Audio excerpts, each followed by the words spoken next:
do we know when someone is crossing our boundary? Because of many of us, it's not obvious in the moment. We only realize it later when we feel drained, confused, irritated, or like someone completely stepped on us and disappeared inside that conversation. So in this video, we'll go practical. So a boundary is an invisible line that defines where you begin and where something else begins. It's a physical line. So if you can imagine a border, a fence that separates yourself and others, safety and threat, comfort and challenge, past and future, known and unknown. There's most important part, the boundary is not a wall. It's like a threshold, meaning it's not there to shut life completely and be enclosed. It's there to regulate how much experience you allow into your system at any moment. So if you ever thought, I don't want to build walls, a healthy boundary is not a wall. It makes sense that we have a connection with someone and there's different boundaries applies to different people.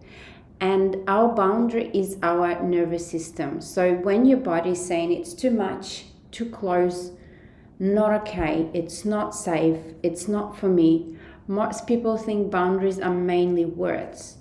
But if you think, it all starts with a sensation. So when somebody's crossing your body boundary, the first thing you feel is your body gives you a signal. Your boundaries cross, and often you feel a sudden shift in the body. You might notice the throat tightens, like your voice starts disappearing. You might clench your jaw without realizing it. You might feel heaviness or pressure on your chest, like somebody is just stepping on your chest. You might get a feeling of sinking.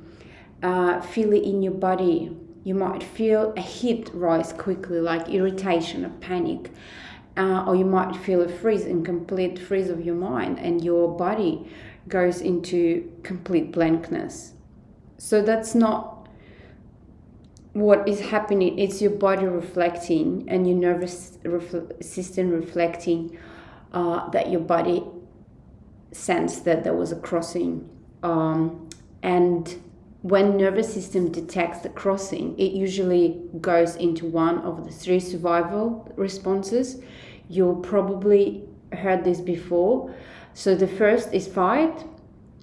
Fight doesn't always mean yelling. Sometimes fight is irritation, want to protect yourself, defenseness. The urge to argue, the urge to prove your point. Your body is trying to protect you by pushing back. The second one is flight. So flight can look like wanting to leave the room, wants to disappear, to end this, to escape. But it also can look like over-explaining and start people-pleasing, taking it, into the next phase and moving it out of the situation, talking faster, trying to make everything okay. Your body is trying to find safety through movement, physical motion. It goes into a flight response where it just wants to make everything easy and make it all okay. So that's the second response. And the third is freeze. So freeze is when you go quiet. You completely disconnect. You can't access your words. Your mind is in complete numbness. You might smile, but feel nothing inside. It's like a complete shutdown, like if someone just switched off your computer and your system doesn't work. That's the third response. So if your body want to protect you, this is the 3 responses you go. So what does my body do under pressure? Fight, flight, or freeze?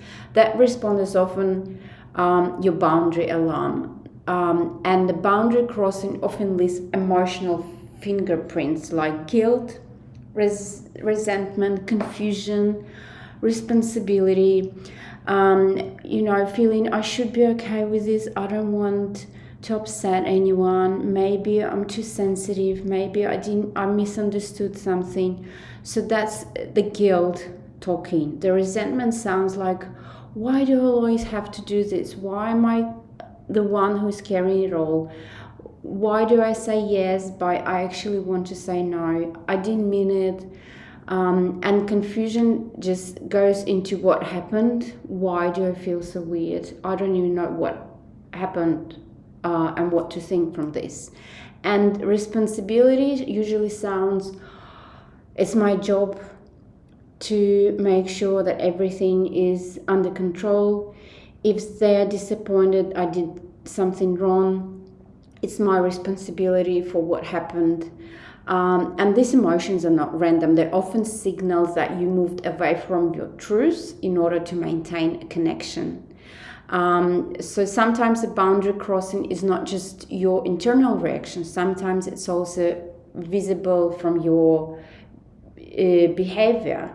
And the person may be crossing your boundary when they push past your no. So when you say no to someone and cross and put a line, there's no question after that. So if you have repeatedly said, this is my limit, this is where I want to close, and people go through and they push more. So, and when they make your boundary about them, and then they try to convert it, that's also a manipulative reaction, and your body goes into the same reaction through the nervous system. So if you feel like this is something that happens to you, if you feel like there was a crossing and you go into people pleasing, or in your survival strategy, the practice to do is to make sure you're present with your feelings. In that saying, strong boundaries are built through repeated experience of safety inside yourself. This is why creative somatic practices that we do throughout our creative circle helps you to understand, where is my boundary? What is my container? Where is that line? And we physically tracing the line, we physically create a container or create a physical boundary in space. And we're not just making art, it is a training for your body system, for your nervous system, to recognize the edge where you need to stop yourself from allowing people crossing this boundary. And you're teaching your body, I can feel where I begin, and I can hold what's inside, and I can choose what is entering my space. That is nervous system reconciliation in real time. Old patterns loosen when the body experiences a new outcome. So as soon as we shift in that usual reaction of people pleasing, being responsible when someone's crossing your boundary, we are rewriting it, and your body remembers. And over time, the no becomes less terrifying. The guilt becomes less sticky. Your system learns that you don't lose love when you honor yourself. And that something beautiful happen. And your boundaries stop being a defense mechanism. They become a way of being, and knowing, this is my garden and this is a space for me to grow. You're allowed to look, but I know the boundaries and the limits where to let anyone in. So please join the Creative Circle, read more about the boundaries, and make sure you are true to yourself and know what is healthy for you. Thank you. I'm Valerie. I'm a transpersonal art therapist and a founder of Active Creative.